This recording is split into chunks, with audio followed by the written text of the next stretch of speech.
Come, Holy Spirit, fill my heart. Come, Holy Spirit, set me apart. Come, Holy Spirit, to you I pray.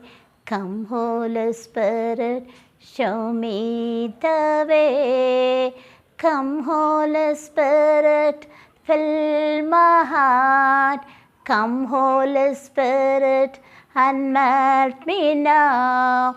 Come, Holy Spirit, and mold me now. Come, Holy Spirit, and use me now. Pour out your grace upon this place.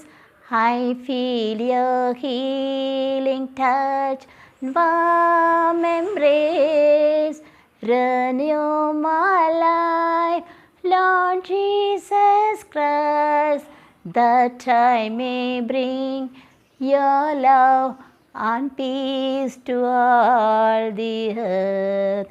Good morning. How are you? Welcome to my YouTube channel, Rise and Shine Nirmala.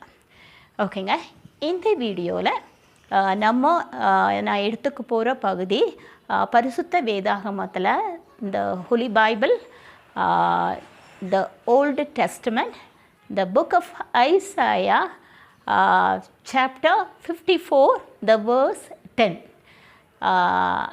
இசையாஸ் எழுதிய புத்தகம், அதிகாரம் 54, இறைவசனம் 10. Okay, இது என்ன சொல்லப்படுதுனாக்கா, the mountains may depart, the hills be removed, but my steadfast love shall not depart from you. மலைகள் நிலை பெயரலாம், குன்றுகள் அசைந்து போகலாம், ஆனால் நான் உன் மீது கொண்ட அன்பு நிலை பெயர்வது இல்லை. இங்கே பாருங்கள், அப்படின்னா நம்ம பார்க்குறோம், மலையை பார்க்குறோம், கொன்றுகளெல்லாம் பார்க்குறோம்.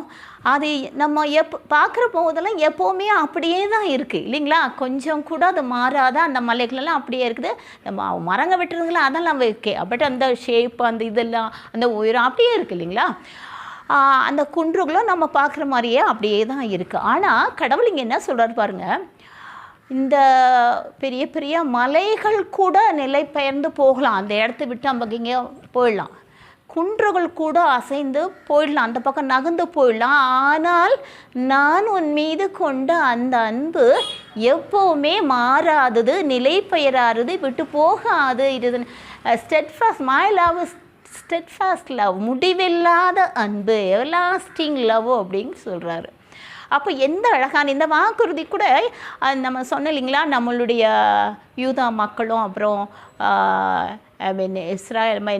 இஸ்ராயல் மக்களையும் அசீரியா, அதுக்கப்புறம் பாபிலோனுக்கெல்லாம்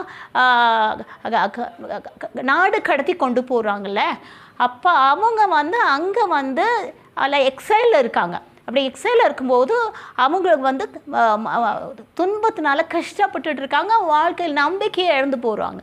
அப்போ கடவுள் அவங்கள தேற்றி அவங்களுக்கு ஒரு நம்பிக்கை வாக்குறுதியை கொடுக்குறாரு. அதனால தான் அப்படி சொல்கிறாரு.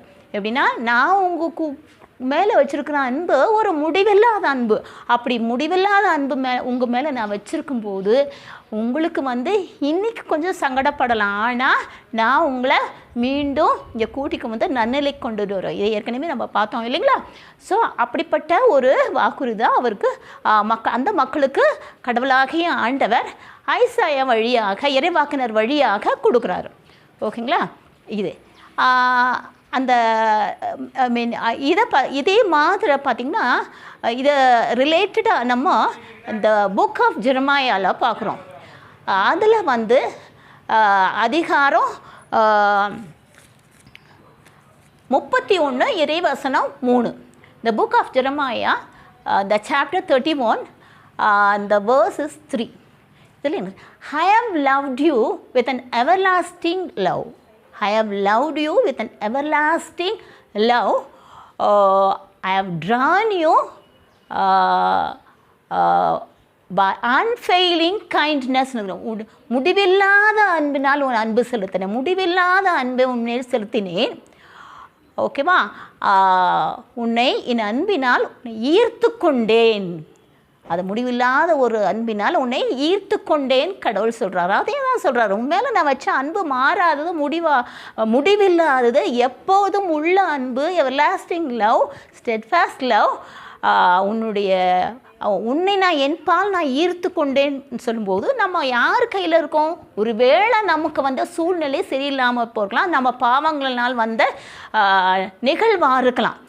பட் அந்த சமயத்துலேயும் நம்ம பாவத்தினால் தண்டிக்கப்பட்டு நம்ம கஷ்டத்தை அனுபவிக்கும் போதும் நமக்கு என்ன இருக்கணும்? நமக்கு கடவுள் நம் மீது என் மீது மிகுந்த அக்கறையும் மிகுந்த அன்பும் கொண்டுள்ளார். அதனால் நான் அசைய மாட்டேன். ஏன்னா என் கடவுள் என்னை பார்த்து கொள்வாரோ, அந்த அசைக்க முடியாத நம்பிக்கை நம்ம கூட இருக்கணும். ஓகேங்களா? இது இனி அடுத்தது one more book will see the book of Ezekiel. அதில் அதிகாரம் 37 எசேக்கியேல் எழுதிய இறைவாக்கினர் எழுதிய புத்தகம். அதில் the chapter 37 the verse 26, அதிகாரம் 37 இறைவசனம் 26. இதை நம்ம ஏற்கனவே பார்த்தது தான். அப்படின்னா அதே தான். அந்த எசேக்கியேலும் எங்கே இருக்காரு? அந்த பாபிலோனில் தான் ஒரு நாடு கடத்தப்பட்டு இருக்கார். அப்போது அவர் ஒரு காட்சி காண்டார், நம்ம பார்த்தோம் இல்லைங்களா? அப்போ உலர்ந்த எலும்புகளுக்கு இறைவாக்கு இருக்கும்படி கடவுள் சொல்கிறாரு இல்லைங்களா? அப்போ சொன்ன வார்த்தை தான். அப்படின்னா அவர் என்ன சொல்கிறாருன்னா, அப்போ ஏற்கனவே நம்ம பார்த்தது தான், இது repetition. I will make covenant with them, the covenant of peace. அப்படின்னா it will be a everlasting covenant. அப்படின்னா அவங்களோடு நான் புதிய உடன்படிக்கையை சொல்லியிருந்தேன், சமாதான உடன்படிக்கை. அவர்களோடு நான் ஒரு சமாதான உடன்படிக்கை செய்து கொள்வேன். அது ஒரு முடிவில்லாத எவர்லாஸ்டிங் கவனன்ட் உடன்படிக்கைன்னு சொல்கிறார். அப்படின்னா ஏற்கனவே கடவுள் இஸ்ரேல் மக்களோட உடன்படிக்கை செஞ்சார் இல்லைங்களா? இப்போ ஒரு புதிய உடன்படிக்கை, த கவனன்ட் ஆஃப் பீஸ். இது எப்பொழுதும் ஒரு முடிவில்லாத எவர்லாஸ்டிங் கவனண்ட்டாக இருக்கும் அப்படின்னு சொல்கிறார். அப்படின்னா கடவுள் மக்கள் எப்போ பாவம் செய்து நாமளும் சேர்த்து தான் சொல்கிறோம், பாவம் செய்து நம்ம கடவுளை விட்டு கொஞ்சம் டிஸ்டன்ஸ் தள்ளி போகிறோமோ, அப்போ நிச்சயமாக நம்ம கஷ்டப்பட தான் செய்வோம். அப்போ அப்படி துன்புற்று கொண்டிருக்கும் பொழுது கடவுள் நமக்கு ஆறுதல் அளிப்பார். ஏதோ ஒரு வகையில் நமக்கு ஆறுதல் அளித்து நமக்கு நம்பிக்கையை ஊட்டுவார். அதை தான் அவர் சொல்லுவார், நான் அவங்களோட ஒரு புதிய உடன்படிக்கையை சேர்த்துக்கணும். எப்படிப்பட்ட உடன்படிக்கை? ஒரு சமாதான உடன்படிக்கை. அப்படிங்கிற கடவுளே இறங்கி வரார். அப்போது அவருடைய அன்புக்கு நமக்கு தகுதியே கிடையாது. நம்ம ஒன்றுமே தூசிங்க. ஏன்னா அவர் நம்ம அழைத்தவர் நம்பிக்கைக்குரிய. அவர் நம்மளை ரொம்ப ரொம்ப ரொம்ப ரொம்ப அன்பு செய்கிறாரு. நம்ம தான் என்ன பண்ணோம்? இந்த அம்மா கையிலேருந்து அப்பா கையிலேருந்து திமிரிக்கிட்டு ஓடுறது இல்லையா குழந்தைங்க, அந்த மாதிரி திமிரிக்கிட்டு அந்த பக்கம் ஓடுற பிள்ளைங்க தான் நம்மெல்லாம் கடவுள் கையிலேருந்து. அப்போது நம்ம என்ன பண்ணணும்னா, கடவுளுக்கு கரங்கள்லேருந்து நம்ம ஓடவே கூடாது. கடவுள் கரங்களில் இருக்கும்போது நம்ம ரொம்ப பாதுகாப்பாக இருக்கும். அது வெளியே போனாலுமே கடவுளுடைய அந்த உதவி நமக்கு கிடைக்காம போகிறதில்ல.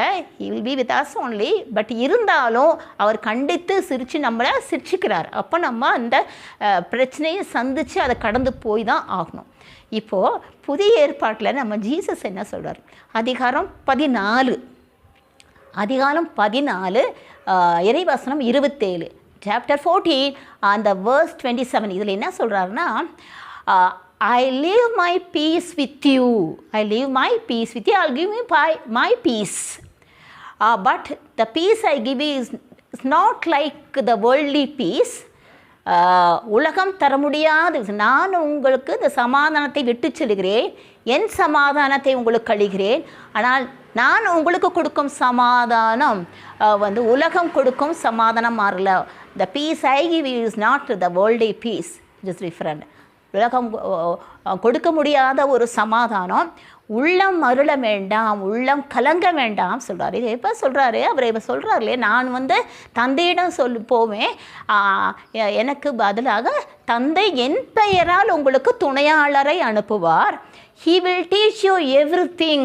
அவர் உங்களுக்கு எல்லாவற்றையும் கற்றுக் கொடுப்பார்.